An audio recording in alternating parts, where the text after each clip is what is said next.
Hello दोस्तों, मैं अनिल कुमार, आप सभी का एडुलैम्प में स्वागत है। बात करने वाले हैं मौलिक अधिकार से महत्वपूर्ण प्रश्न जो आपके आने वाले exam CTET, S-TET, PCS, railway और एसएससी में काफ़ी सहायक साबित होंगे।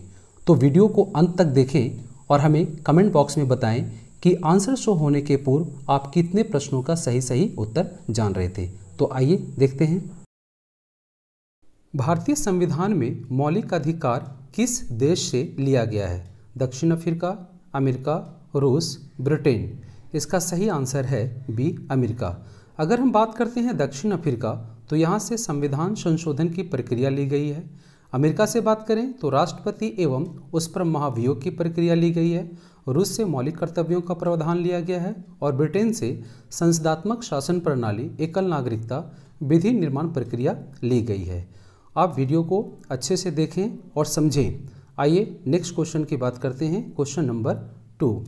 1931 ईस्वी में कराची अधिवेशन के अध्यक्ष कौन थे जब कांग्रेस ने घोषणा पत्र में मूल अधिकारों की मांग की? पंडित जवाहरलाल नेहरू, सरदार वल्लभ भाई पटेल, महात्मा गांधी, डॉक्टर राजेंद्र प्रसाद।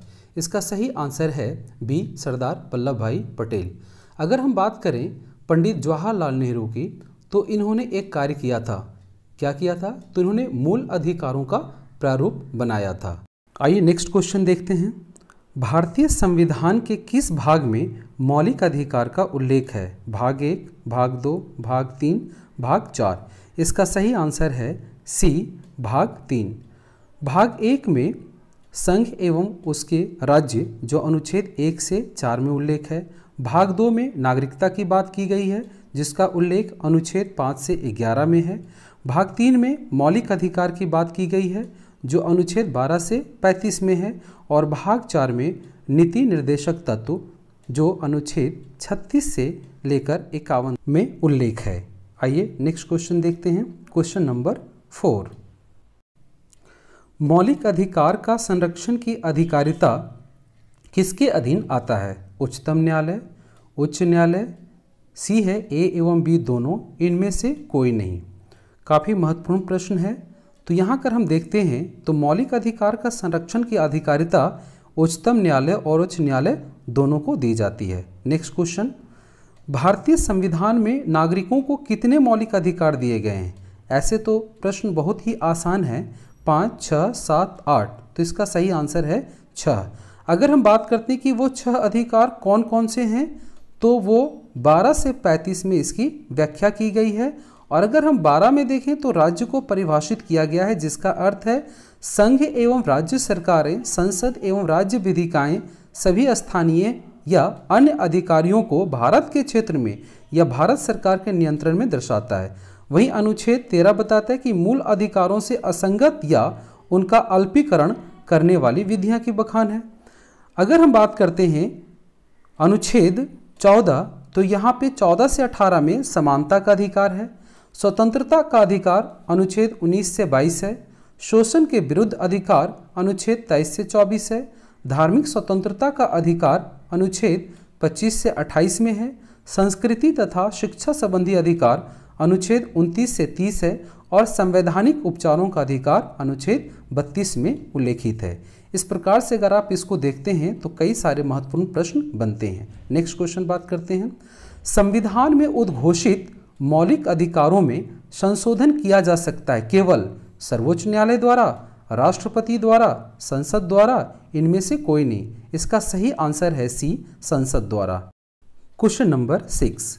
भारत के संविधान में मौलिक अधिकार क्या था? मूल संविधान का हिस्सा था, चौथे संशोधन द्वारा जोड़े गए थे, संसद द्वारा 1952 में जोड़े गए थे या फिर 42वें संशोधन द्वारा जोड़े गए थे। इसका सही आंसर है ए, मूल संविधान का हिस्सा था। वहीं चौथा संशोधन 1955 व्यक्तिगत संपत्ति को लोक हित में राज्य द्वारा हस्तगत किए जाने की स्थिति में न्यायालय इसकी क्षतिपूर्ति के संबंध में परीक्षण नहीं कर सकती। 1952 का संसद द्वारा कार्य था जनगणना के आधार पर लोकसभा में प्रतिनिधित्व को पुनः व्यवस्थित किया गया। वहीं 42वां संशोधन 1976 में संविधान में व्यापक परिवर्तन किए गए। संविधान की प्रस्तावना में समाजवादी, धर्मनिरपेक्ष एवं एकता अखंडता आदि शब्द को जोड़े गए। नेक्स्ट क्वेश्चन देखते हैं। भारतीय संविधान के मौलिक अधिकार खंड को आमतौर पर संविधान का क्या कहा जाता है? रीट, न्याय, परमादेश या फिर अंतरात्मा? इसका सही आंसर है डी, अंतरात्मा। आइए आगे देखते हैं। कौन सा अधिकार भारतीय संविधान द्वारा एक मौलिक अधिकार के रूप में नहीं दिया गया है? समता का अधिकार, संपत्ति का अधिकार, स्वतंत्रता का अधिकार, शोषण के विरुद्ध अधिकार? इसका सही आंसर है बी, संपत्ति का अधिकार। क्वेश्चन नंबर 10, किस संविधान संशोधन अधिनियम द्वारा संपत्ति का अधिकार मूल अधिकार नहीं रहा? 44वां, 42वां, 43वां या 45वां? सही आंसर है 44वां।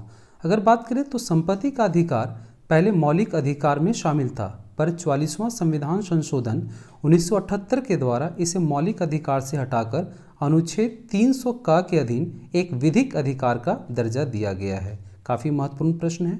नेक्स्ट क्वेश्चन, संपत्ति का अधिकार को मौलिक अधिकार की सूची से किसके शासनकाल के दौरान हटाया गया था? इंदिरा गांधी, मोरारजी देसाई, नरसिम्हा राव, चौधरी चरण सिंह? काफ़ी महत्वपूर्ण प्रश्न।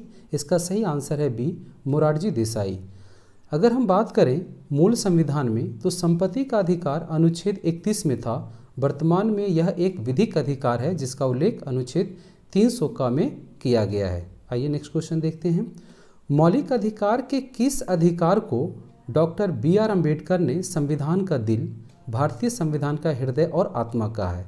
संवैधानिक उपचारों का अधिकार, मत देने का अधिकार, राजनीतिक अधिकार या संपत्ति का अधिकार?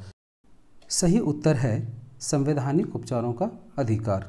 आइए नेक्स्ट क्वेश्चन देखते हैं। संविधान के किस भाग को भारत का अधिकार पत्र, मैग्ना कार्टा कहा जाता है? भाग 1, भाग 2, भाग 3, भाग 4? इसका सही आंसर है सी, भाग 3। काफ़ी अपने आप में महत्वपूर्ण प्रश्न है ये। आइए नेक्स्ट क्वेश्चन देखते हैं। निम्नलिखित में कौन मौलिक अधिकार नहीं है? व्यवसाय का अधिकार, हड़ताल पर जाने का अधिकार, बोलने का अधिकार, धर्म का अधिकार? इसका सही आंसर है बी, हड़ताल पर जाने का अधिकार। मत देने का अधिकार किस कोटि से संबंधित है? मानवाधिकार, नागरिक अधिकार, प्राकृतिक अधिकार या फिर राजनीतिक अधिकार? इसका सही आंसर है राजनीतिक अधिकार। दरअसल यह अनुकूल चंद्र प्रधान बनाम भारत संघ के बाद 1977 में सर्वोच्च न्यायालय ने मतदान करने के अधिकार को मौलिक अधिकार नहीं बल्कि विधान द्वारा अध्यारोपित सीमाओं के अधीन वैधानिक अधिकार माना, जिसके अंतर्गत राजनीतिक अधिकार की व्याख्या की गई है। आइए नेक्स्ट क्वेश्चन देखते हैं। निम्न में से कौन सा मौलिक अधिकार केवल भारत के नागरिकों के लिए ही है? जीवन और स्वतंत्रता का अधिकार, धर्म की स्वतंत्रता का अधिकार, समानता का अधिकार या अभिव्यक्ति का अधिकार? इसका सही आंसर है डी, अभिव्यक्ति का अधिकार। क्वेश्चन नंबर 17, कतिपय जिसका अर्थ होता है कुछ मौलिक अधिकार निम्न में से किसे नहीं दिए जाते? दिवालिया व्यक्ति को, विदेशियों को, असाध्य रोग से ग्रस्त व्यक्तियों को, राजनीतिक पीड़ितों को? इसका सही आंसर है बी, विदेशियों को। बात करते हैं वो कतिपय मौलिक अधिकार कौन से हैं जो विदेशियों को प्राप्त नहीं है। तो वे हैं विभेद का प्रतिषेध, लोक नियोजन के विषय में अवसर की समता, वाक स्वतंत्रता आदि विषय कुछ अधिकार का संरक्षण, अल्पसंख्यक वर्गों के हितों का संरक्षण। ये अधिकार जो हैं वो भारत के नागरिकों को ही प्राप्त है, विदेशियों को नहीं। आइए नेक्स्ट क्वेश्चन देखते हैं। मौलिक अधिकार का निलंबन कौन कर सकता है? संसद, प्रधानमंत्री, राष्ट्रपति, सर्वोच्च न्यायालय? तो इसका सही आंसर है सी, राष्ट्रपति। क्वेश्चन नंबर 19, मौलिक अधिकार के निलंबन का सिद्धांत भारतीय संविधान में किस देश के संविधान से लिया गया है? Australia, Canada, Japan, Germany? इसका सही आंसर है डी, जर्मनी। बात करते हैं ऑस्ट्रेलिया, तो यहाँ प्रस्तावना की भाषा, समवर्ती सूची का प्रावधान, संसदीय विशेषाधिकार, केंद्र एवं राज्य के बीच संबंध तथा शक्तियों का विभाजन लिया गया है। कनाडा से संघात्मक विशेषताएं, राज्यपाल की नियुक्ति, विषयक प्रक्रिया, संघ एवं राज्य के बीच शक्ति विभाजन तथा जापान से विधि द्वारा स्थापित प्रक्रिया ली गई है। तो महत्वपूर्ण प्रश्न है ये। आइए नेक्स्ट क्वेश्चन बात करते हैं 20 जो इस वीडियो का अंतिम प्रश्न है, भारतीय नागरिकों के मौलिक अधिकार को निलंबित कब किया जा सकता है? राष्ट्रीय आपातकाल के दौरान, वित्तीय आपातकाल के दौरान, कभी भी, किसी भी दशा में। इसका सही आंसर है ए, राष्ट्रीय आपातकाल के दौरान। यहाँ पे हम थोड़ी चर्चा करेंगे कि जब राष्ट्रीय आपात की उद्घोषणा की जाती है तब अनुच्छेद 19 द्वारा प्रदत्त मूल अधिकार स्वतः ही निलंबित हो जाते हैं। जैसे आपातकाल समाप्त होता है, अनुच्छेद 19 की अधिकार पुनर्जीवित हो जाता है। पहली आपात भारत चीन युद्ध 1962 में, दूसरी आपात भारत पाकिस्तान युद्ध 1971 में हुआ था और तीसरी आपात आंतरिक गड़बड़ी की आशंका में 1975 में की गई थी। जीवन एवं व्यक्तिगत स्वतंत्रता के अधिकार छोड़कर अन्य मौलिक अधिकार को स्थगित किया जा सकता है तब जब राष्ट्रीय आपात हो। तो दोस्तों, उम्मीद है ये वीडियो आपको अच्छा लगा होगा, तो प्लीज़ लाइक करें, शेयर करें और सब्सक्राइब करें और इसके पहले की वीडियो को आप ज़रूर देखें। जय हिंद, जय भारत।